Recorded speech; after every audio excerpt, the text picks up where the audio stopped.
In this video, I'm going to dive into 5 EQ mistakes that could be ruining your voiceover audio.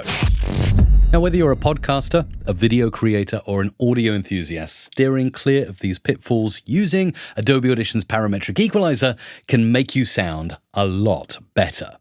But before we jump into the practicalities of what not to do, let's talk a little bit about EQ. What exactly is it? Well, in essence, you're boosting or decreasing specific frequencies in your audio. Could be the high end, could be the low end, could be somewhere in the middle, and essentially you're aiming to make it sound better as a result. And Adobe Audition has a powerful parametric equalizer that you can use to do this under Effects, Filter and EQ, Parametric Equalizer.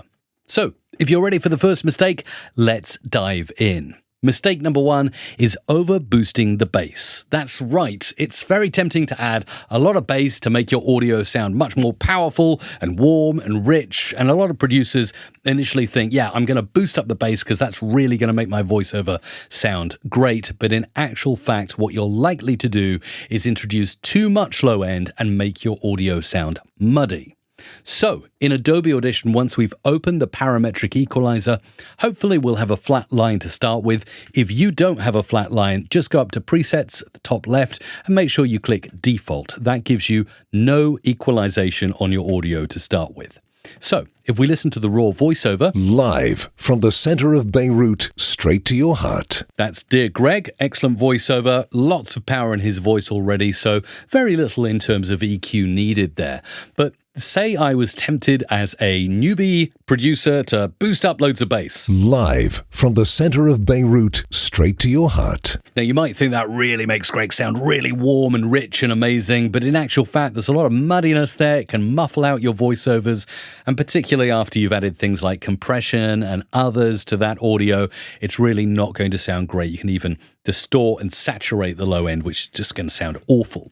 So in actual fact, instead of doing a 15 dB boost in the low end, which is outrageous, I would advise just a subtle boost. We're using 0.1 over here, and I'd do it around 150 hertz. Live from the center of Beirut, straight to your heart. Now, I switch it off halfway through. You can hardly hear it. It's very subtle. We can go here, maybe to 200 hertz. Live from the center of Beirut, straight to your heart. And that's a much warmer, nicer frequency that you can boost very subtly without making major changes to your audio, but it will add exactly what you're looking for, which is a boost in the low end, but not that muddiness that comes with mistake number 1. Mistake number 2 is neglecting the mid-range frequencies. Most producers go for low end and high end. They think I'll boost the low, boost the high, and everything's going to sound great.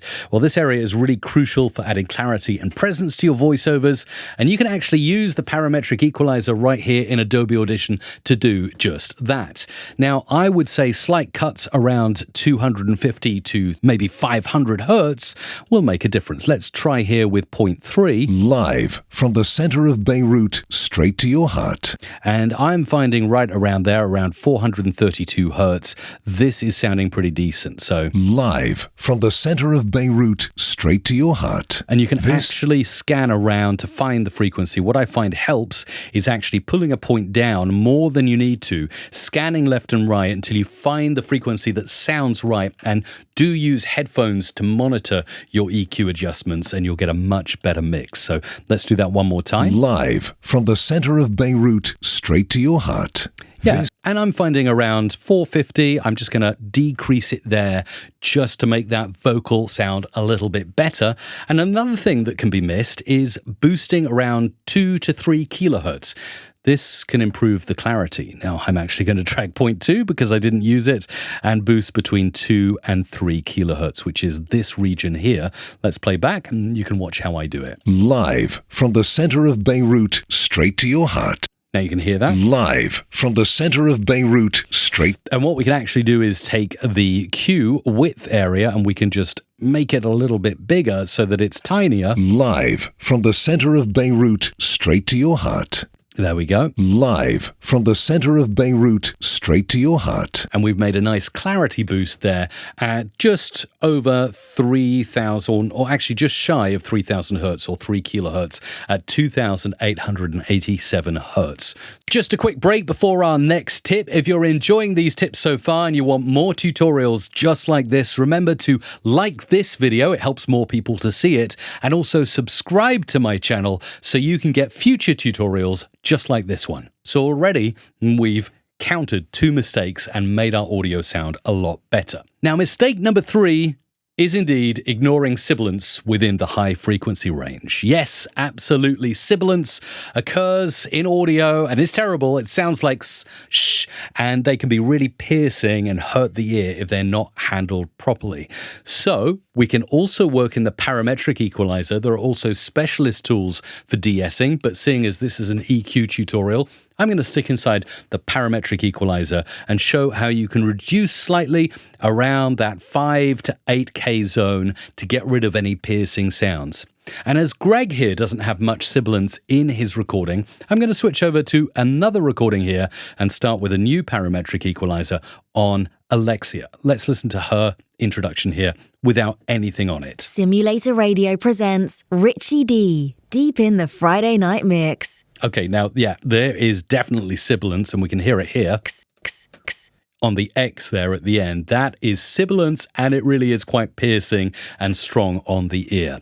So I could identify those sounds inside the parametric equalizer maybe. Effects, filter and EQ down here, parametric equalizer, and let's go back to our default flat line again because we're just focusing around here, 5 to 8K, and I'm going to take 0.5, and you'll see I might want to narrow 0.5 by boosting up the Q width again so I can really scan to find that sibilance. So let's try this, and what I'm actually going to do is focus in on the X here, and I can actually loop that round using the loop button. Oh, ow. Yeah. So it's, as you can see, it's towards the higher end here, actually 8,772 hertz. And actually, the parametric equalizer gives us a clue because as we play back, we get the real-time frequency analysis. And you can see the peak of the pyramid, if you like, here in sibilance is happening around there. So I can actually nicely line up my little shape there to fit that pyramid shape. And then all I need to do is literally inverse what I've done. Now, I could just pull that dot down, but I might knock it out of line with the peak of the pyramid, which I definitely don't want to do. So instead, I can just grab the dB, and instead of being plus 15 dB, I can make it a minus number. And let's play back as we do that to hear how the sibilance reduces. And if I want, I can decrease the Q width so we can make this a little bit wider.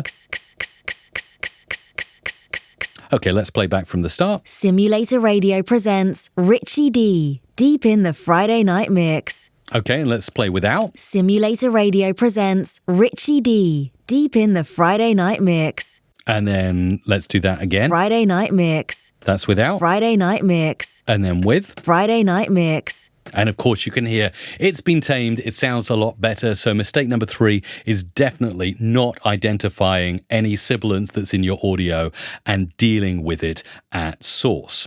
Let's move on to mistake number 4, our penultimate mistake, which is cutting way too much out. Yeah, that's it. It's essential to remove the unwanted frequencies, as I've shown you, some around the mid-range, definitely in the high end. And there's another tip coming up soon where we'll focus on the low end as well. But overdoing it can definitely thin out your voice. So we need to balance it out. And as I've demonstrated already, using this Q width is absolutely brilliant for making sure you don't remove too much of a frequency. So for instance, here on Alexia's voice, now we've done a bit of de-essing. I could go ahead and maybe move some of the mid-range out, the low mid-range. So let's do that. Simulator Radio presents Richie D, deep in the Friday night mix. Now you can hear I'm pulling out quite a lot of the low mid-range and it's really thinning out her voice. Simulator Radio presents. In fact, it sounds awful. It sounds like it's lost a lot of its presence and it's just not as good as it was at the start. So what I can do is use that Q width, and that's a very important part of our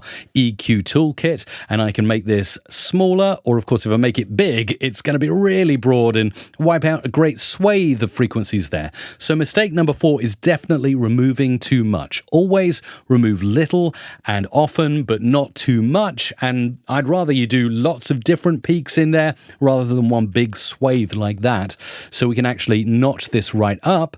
And in doing so, we get a finer EQ dip there, which we can then work with. Simulator Radio presents Richie D, deep in the Friday night mix. And you might hear how it's moving different frequencies out from the mid to low end. But what I actually prefer to do when I want to remove some frequencies is to boost them up so I can hear the problem areas, the bits that sound harsh, distorted, tinny, whatever it is to your ear when boosted. Those are the bits you want to take out. Simulator Radio presents Richie D, deep in the Friday night mix. And again, sometimes our real-time display will give us an indication Simulator Radio presents of some problem areas. So I'd rather take out that little bit there. Simulator Radio presents Richie D, deep in the Friday night mix. And of course, then it's not so hollow, it's not so thin. We haven't removed loads of frequencies. So I'm going to get out of that and I'm going to go back to Greg again, where we applied a little bit of EQ earlier for our final mistake with EQ. Mistake number 5, which is forgetting to apply a high pass filter. Always apply a high-pass filter to all of your voiceover audio. Forgetting to do this, it's a simple trick that takes very little time. It removes low-end rumble and makes your audio just cleaner and better. So all of those problem areas that you don't need, most of the human voice occurs above 100 hertz anyway. So this is an easy win. And I'll show you how to do it really quickly, again, in the single tool we've been using in this tutorial, which is Effects, Filter and EQ, Parametric Equalizer. Going to go back to the default. We'll just focus on the high pass. And there's actually a button here called HP. For you Brits out there, not HP sauce. Nope. Shame. Goes well with the bacon butty. But instead it stands for high pass, which is actually removing the low-end frequencies. It will clean up your audio significantly. Let me show you how it works. So by default, it starts to roll off below 40 hertz. Live. Can't really hear anything there. If I roll it up as I play back, you'll hear frequencies disappear. Live. From the center of Beirut, straight to your heart. Now, obviously, below 474 hertz, that's a little bit too much, and it sounds like we've moved a load of frequencies out. So what you want to do is dial this in so you can just hear it kicking in, and then dial it back, and that is your high-pass filter. It really is as simple as that. Let's do it. Live. From the center of Beirut, Okay, I hear straight it. to your heart. And again. Live. From the center of Beirut, straight to your heart. And I think around 69 hertz is exactly where I want my high-pass filter to be. And there you have it. 5 EQ mistakes that could ruin your voiceover audio and how to fix them right here in Adobe Audition's Parametric Equalizer. And of course, it's fun. It's something you use your ears to do. So wear headphones and use and trust your own judgment and experiment with some of the techniques that I've shown you here to learn and create your own audio stuff. Now, if you did find this video helpful, please remember to like, share, and subscribe to my channel for more tips and tutorials. And until the next time, work away and let me know your audio issues down below, because I'm always happy to get involved in any comments and debate. I can already hear keyboards clicking about some of the tips I've given. Some of you may agree or disagree with some of the techniques. I'd love to continue that dialogue in the comments down below.